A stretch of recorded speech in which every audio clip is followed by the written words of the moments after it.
Lights, camera, rolling, action. नमस्कार, मी Siddhesh Dilip Shigwan UIS मीडियाच्या spotlight think मध्ये तुम्हा सर्वांचं स्वागत करतो।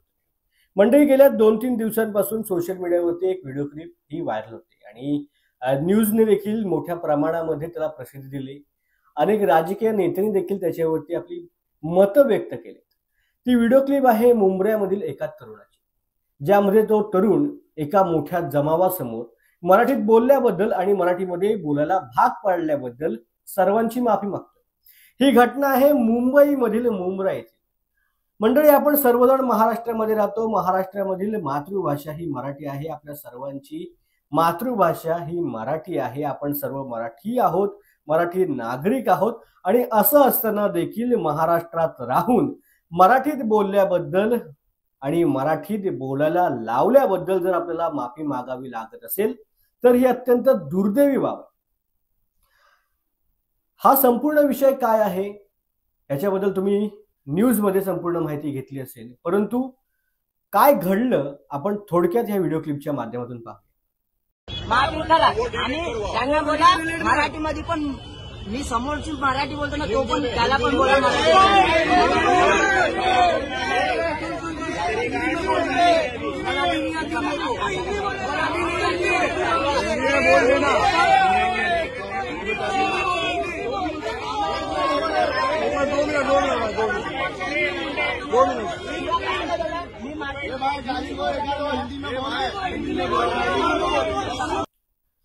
जसं की आपण पाहिलेलं आहे, हा युवक विशाल नावाचा हा युवक आहे जो फळं विकत घेण्यासाठी गेला होता।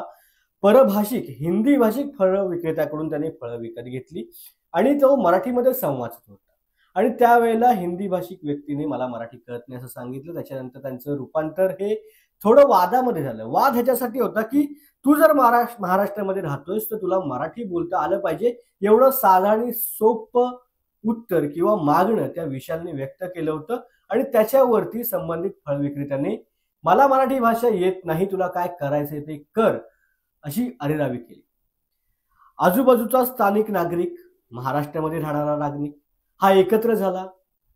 कदाचित त्याने विशालची बाजू घेणं अपेक्षित होतं, परंतु त्याने तसं न करता विशाललाच घेरलं आणि हमें मराठी नहीं आती, हम मराठी में बात नहीं करेंगे अशा भाषेमध्ये त्या स्थानिक जमावाने देखील धमकावत, शिवीगाळ करत, मारहाण करत विशालला माफी मागावी लागली।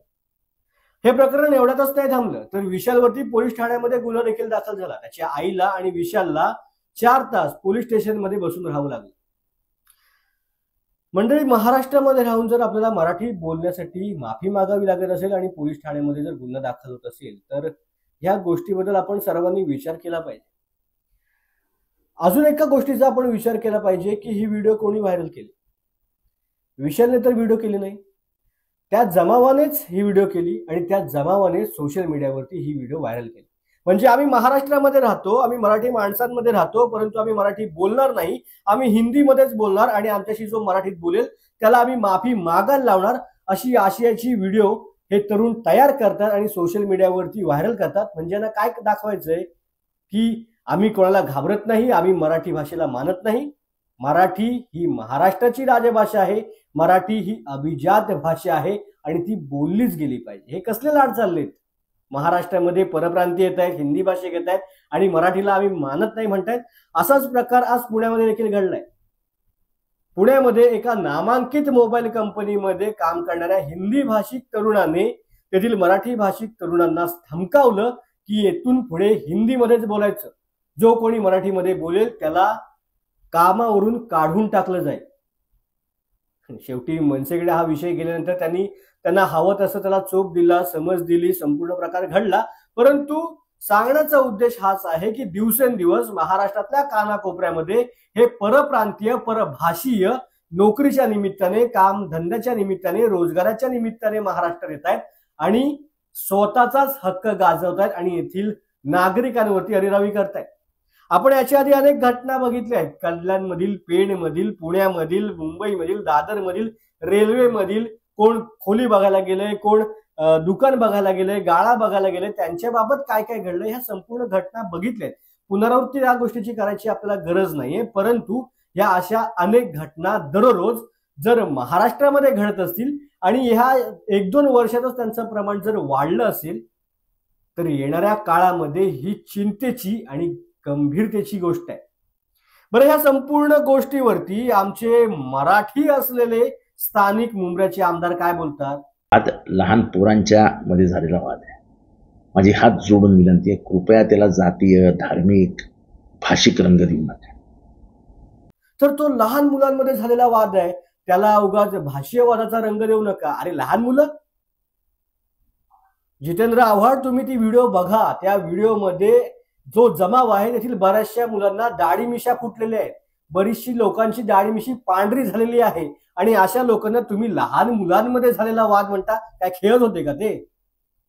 लहान मुलांमध्ये जर वाद झाला असेल तर तो अशा प्रमाणात झाला आणि जर हीच लहान मुलं पुढे मोठे जाऊन असंच कृत्य करायला लागली ना तर महाराष्ट्रासाठी आणि मुंब्र्यामध्ये राहणाऱ्या मराठी माणसांसाठी ही धोक्याची घंटा आहे. आव्हाड साहेब, हे तुम्ही समजून घेणं अत्यंत गरजेचं आहे. उगाच वोट बँकसाठी किंवा आपण अशा गोष्टीमध्ये पडायचं नाही म्हणून कुठेतरी हात वर करायचे आणि काहीतरी स्टेटमेंट द्यायचं, हे मराठी भाषेसाठी आणि मराठी भाषिक नागरिकांसाठी न पटणारी गोष्ट आहे. माझा आरोप नाहीये, माझी नाराजी आहे. जे तुम्ही उत्तर दिलं की हा लहान मुलांमध्ये झालेला वाद आहे, हे उत्तर मत तुमचं चुकीचं आहे. नक्कीच तुम्ही बोलू शकता की जातीय रंग देऊ नका, भाषिक वादाचा रंग त्याला देऊ नका, पोलीस त्याला समज देतील, दोघांनाही समज देऊ, हे तुम्ही बोलत बरोबर आहे. पण लहान मुलं हा उल्लेख करणं चुकीचं आहे. जर तुमच्या दृष्टीने ही जर लहान मुलं असतील तर ती जर अजून मोठी झाल्यावरती महाराष्ट्रामधील नागरिकांना त्यांच्यापासूनच धोका असेल, हे मात्र नक्की.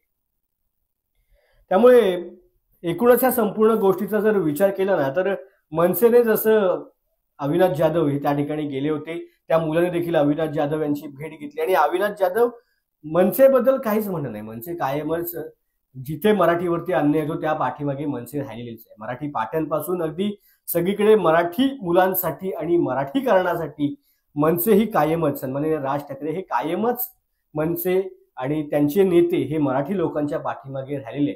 आणि अशातच राज ठाकरे आणि त्यांचे नेते अविनाश जाधव यांनी देखील आता त्या मुलाची भेट घेतली, त्याची आपुलकीने चौकशी केली आणि त्याला धीर दिलाय की येणाऱ्या काळामध्ये जर तुला त्रास झाला तर मनसे त्यांच्या मुंब्र्यामध्ये, त्यांच्या घरामध्ये घुसून त्यांना योग्य ती समज देईल की मराठी म्हणजे काय आहे. आणि हीच काळाची गरज आहे. घटनेनंतर याच्यावरच पोलिसांनी गुन्हा दाखल केला. याला पोलीस स्टेशनला नेलं. पोलीस स्टेशनच्या बाहेर काही मुसलमान मुलं जमली आणि पोलीस स्टेशनच्या आवारात घोषणाबाजी केली. का घोषणाबाजी करायची काय गरज होती? तो मराठीत बोला सांगतोय, त्याच्यावरनं तुम्ही पोलीस स्टेशनमध्ये जाऊन घोषणाबाजी करणार? आणि त्याची घोषणाबाजी केली म्हणून या मुलाला आणि त्याच्या आईला 4-4 तास पोलीस स्टेशनला जर तुम्ही बसवून ठेवणार असाल तर मला असं वाटतंय मग महाराष्ट्रात याच्या पुढे भाषिक वाद जर सुरू झाला तर कोणाला हे करायची गरज नाही आहे. ज्या पद्धतीने महाराष्ट्रात मागच्या काही दिवसापासून या गोष्टी घडतात, मराठी माणसांवर सतत हल्ले व्हायला लागलेले आहेत, हे वाढतील भविष्यात. कारण यांच्या हिमती वाढायला लागल्यात. यांना जर आत्ताच ठेचलं नाही तर मला वाटतं भविष्यात प्रत्येक मराठी माणसाला चौकात मारलं जाईल. मराठी जर वाचवायची असेल, मराठी जर टिकवायची असेल, मराठी जर वृद्धिंगत करायची असेल तर मराठीसाठी आता लढणं देखील अत्यंत गरजेचं आहे. आणि यामध्ये अविनाश जाधव एक स्टेटमेंट बोलले, ते अत्यंत मला महत्वाचं वाटतं की मराठीसाठी फक्त तुम्हाला मनसे आवडते, मराठी नागरिकांवरती जेव्हा अन्याय होतो तेव्हा तुम्हाला मनसे आवडते, पण ज्यावेळेला निवडणूक येते ना त्यावेळेला तुम्ही मनसेकडे पाठ फिरवता, त्यांना मतदान करत नाही. ही गोष्ट अत्यंत बरोबर आहे असं मला वाटतं. कारण ह्या विधानसभा निवडणुकीमध्ये मराठी आणि मराठी लोकांचा आणि महाराष्ट्राचा विकास हा कशा पद्धतीने होऊ शकतो हे जर कोणी दूरदृष्टी ठेवून जर विधानसभेत आपलं भाष्य केलं असेल, विधानसभेत एक अजेंडा मांडला असेल तर ते मनसे आणि सन्माननीय राज ठाकरे आहेत. हे माझं एक स्पष्टीकरण आहे किंवा स्पष्ट मत आहे. दुसरी महत्वाची गोष्ट आहे ती म्हणजे मराठी भाषेला अभिजात भाषेचा दर्जा दिल्यानंतर आता जे मंत्री आहेत मराठी भाषेचे, उदय सामंत, यांनी देखील ठोस पावलं उचलणं गरजेचं आहे की मराठी भाषेसाठी आपण काय करू शकतो, मराठी भाषेचा अपमान होणार नाही, मराठी माणसाचा कुठल्याही परप्रांतीय लोकांकडून अपमान होणार नाही, यासाठी उदय सामंत साहेब तुम्ही देखील काय कठोर नियम करू शकता याकडे देखील आता मराठी माणसाचं लक्ष लागून राहिलंय, संपूर्ण महाराष्ट्रवासियांचं लक्ष लागून राहिलंय. नाहीतर काय होईल माहितीये, जर ही अशीच गोष्ट जर चालू राहिली तर आज एका कुठल्या तरी मोहल्ल्यामध्ये, एका कुठल्या तरी बाजारपेठेमध्ये ट्रेनमध्ये कुठल्या सोसायटीमध्ये अशा गोष्टी घडतायत, त्याच गोष्टी सर्रास मराठी चौकामध्ये घडायला लागतील, टपऱ्यांवरती घडायला लागतील. जिथे मराठी बोलायचं नाही, माफी माग असं सांगितलं जाईल आणि येणारा काळ हा असा असेल. त्यामुळे जर अशा स्वरूपाचं चित्र घडलं तर सुरेश भट यांची कविता आहे की लाभले आम्हास भाग्य, बोलतो मराठी, जाहलो खरेच धन्य, ऐकतो मराठी, हे इतिहास जमा होईल एवढं मात्र नक्की. त्यामुळे येणाऱ्या काळात मराठी वाचवण्यासाठी जेवढी आपली स्वतःची जबाबदारी आहे, मराठी माणूस म्हणून आपण प्रत्येक मराठी माणसाच्या पाठीमागे खंबीरपणे उभं राहिलं पाहिजे. ही जशी आपली जबाबदारी आहे तशी सरकारने देखील आता काही ठोस पावलं मराठीच्या रक्षणासाठी आणि मराठी भाषिक लोकांच्या संरक्षणासाठी करणं अत्यंत आवश्यक आहे. तुर्तास या विषयामध्ये आता इथेच थांबूया. पुन्हा भेटू. धन्यवाद.